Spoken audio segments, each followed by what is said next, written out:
Қазір тамашалайтын ертегінің тақырыбы егіздер мен шаруа, ұйғыр халқының ертегісі.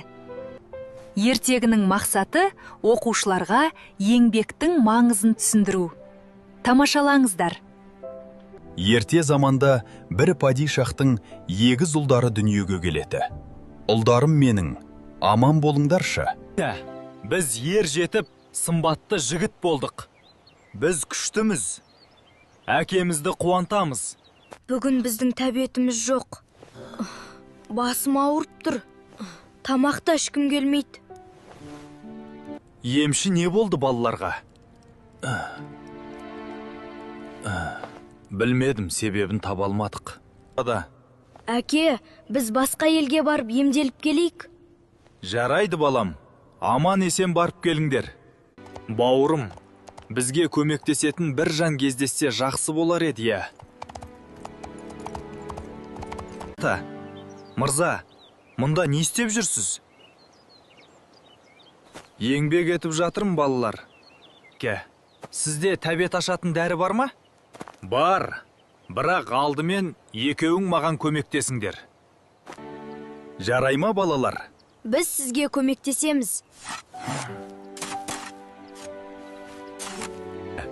Жақсы жұмыс істедіңдер, балалар.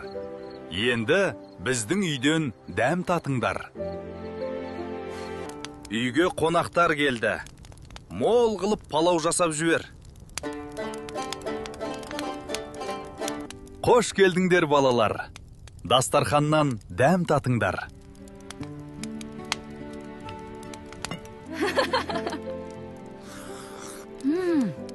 Өте дәмді екен. Рахмет сіздерге. Бұл тағамға қандай дәрі қостыңыз? Ешқандай дәрі жоқ. Дәрі сендердің еңбектерінде.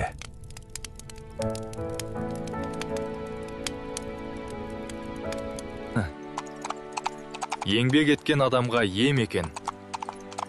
Дұрыс айтасың, бауырым. Қалайсыңдар, ұлдарым? Біз жазылдық, әке.